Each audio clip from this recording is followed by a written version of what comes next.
Wars are rarely started with weapons. The first weapon used in a war is always information. You shape what people believe and what they fear. Most people talk about propaganda, but rarely know what it actually is and how they are targets for it.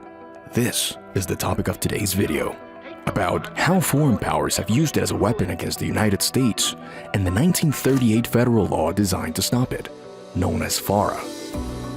Right now, the Foreign Agents Registration Act is at the center of one of the strangest controversies in American political life. Tucker Carlson, one of the most watched independent journalists, claims the CIA has been reading his text and is preparing criminal charges against him for communicating with people in Iran before the war. In this 10-minute brief, you will understand what propaganda is, when it was effectively used in a geopolitical context, what the FARA is, and how, during times of war, the lines between liberty and government overreach blur. Yale philosopher Jason Stanley defines propaganda as, "It's a kind of communication that makes a case for a goal bypassing reason. It's a method to urge you to mobilize towards something while concealing from you things that you reasonably should consider." The late former KGB defector Yuri Bezmenov included propaganda within psychological warfare, and he says that its purpose is to change the perception of reality of every American to such an extent that despite of the abundance of information, no one is able to come to sensible conclusions in the interests of defending themselves, their families, their community, and their country.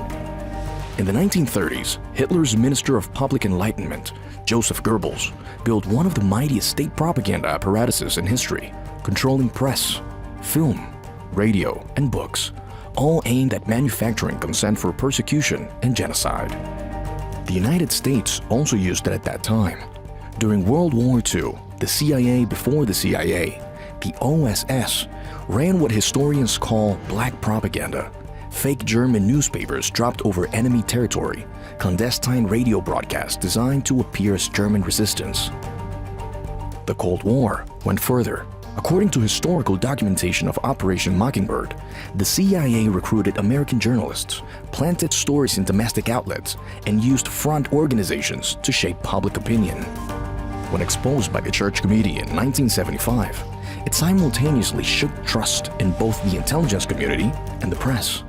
So every major power has used information as a weapon. But the question FARA was designed to answer is more specific.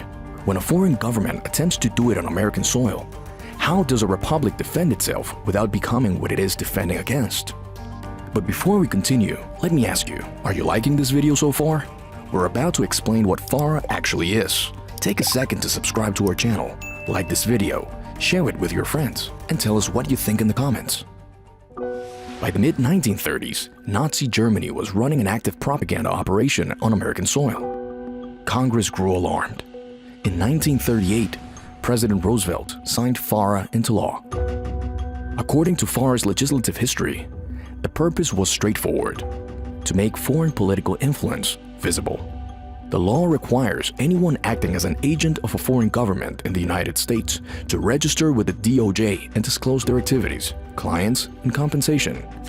According to FARA, a foreign agent is any person who acts as an agent, representative, employee, or servant, or any person who acts in any other capacity at the order, request, or under the direction or control of a foreign principal. Now, a foreign principal includes 1. A government of a foreign country and a foreign political party. 2. A person outside of the United States, unless it is established that such person is an individual and a citizen of and domiciled within the United States, or is not an individual and is organized under or created by the law of the United States and has its principal place of business within the United States, or number 3, a partnership, association, corporation, organization, or other combination of persons organized under the law or having its principal place of business in a foreign country. FARA, however, does not prohibit talking to foreign officials. It does not prohibit journalism. For most of its existence, the law was barely enforced. Some notable cases of FARA include Saeed Ghulam Nabi Fai, a U.S. citizen, was arrested in 2011 for secretly lobbying for Pakistan's Inter-Services Intelligence Agency. In 2017, Special Counsel Robert Mueller indicted Trump's campaign chairman, Paul Manafort, for unregistered lobbying on behalf of Ukraine's government, and National Security Advisor Michael Flynn retroactively registered as a foreign agent of Turkey. Russian outlet RT officially registered as a foreign agent in 2017 and was required to disclose financial information. The U.S. Justice Department in 2018 ordered the Chinese state-run Xinhua News Agency and China Global Television Network to register as foreign agents. On September 3, 2024, the DOJ arrested and charged ex-aide to former New York Governor Andrew Cuomo, Linda's son, and husband Chris Hu with acting as an undisclosed agent of China and the Chinese Communist Party. September 2025, Zhuang Juntang pleaded guilty to conspiring to act as an unregistered agent of China. He had been an imprisoned dissident in China and allegedly infiltrated numerous Chinese dissident groups in the US. Now, according to Tucker Carlson, FARA is being pointed at him. On March 15, 2026, Carlson posted a video saying, "The CIA is preparing some kind of criminal referral against me, a crime report, on the basis of a supposed crime I committed. What's that crime? Well, talking to people in Iran before the war. They read my texts." But he denied it categorically. "I'm not an agent of a foreign power. I have only one loyalty, and that's the United States." Relating the accusations of receiving money, he also said, "I've also never taken money from anybody. Don't need it, don't want it, and that's provable." But Carlson's claim did not emerge in a vacuum. There is a separate and fully documented story, specifically about Qatar. According to a Washington Examiner investigation based on DOJ FARA filings, Qatar hired 2 Washington lobbying firms after Trump's 2024 election win to cultivate access to conservative media. One firm, Lumen 8 Advisors, receives $180,000 per month from the Qatari embassy. A second firm, GRV Strategies, receives $80,000 per month. Before the 2024 election, according to the Examiner's analysis, just over 10% of their media outreach targeted conservative outlets. After Election Day, that figure exceeded 50%. According to the Washington Examiner, a Lumen 8 representative facilitated Carlson's March 2025 interview with Qatar's Prime Minister, an interview that received 6 million views. Critics, including Mark Levin, alleged Qatar also provided Carlson with the use of a villa during his visit, a claim Carlson has strongly denied and Qatar has not confirmed. Then, there is the counterintelligence theory. According to conservative commentator Will Chamberlain, Carlson was texting Iranian officials in the weeks before Operation Epic Fury, urging Trump against military action.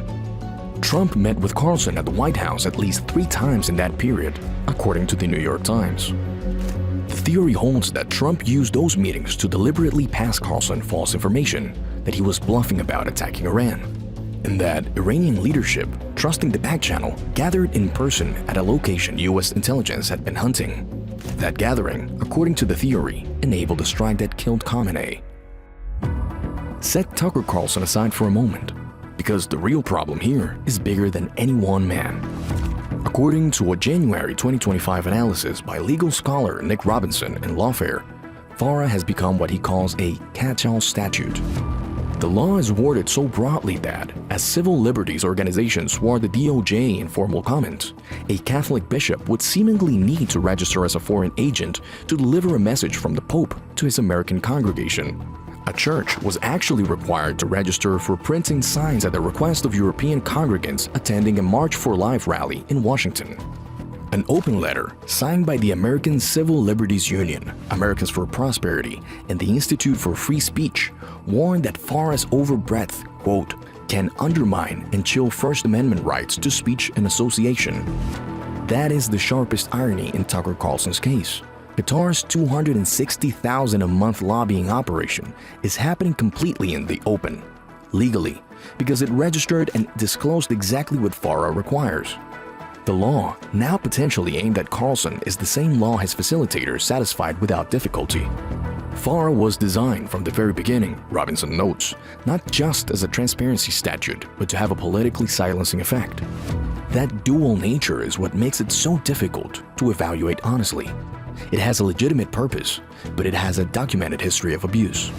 And it has a text broad enough that, according to legal scholars across the political spectrum, almost anyone who communicates with a foreign national in a political context could theoretically fall within its reach. Whether FARA will be a new sword in this phase of the administration, no one but the administration itself knows. And as soon as things happen, it's necessary to know. These events influence your life in different ways, and we get it.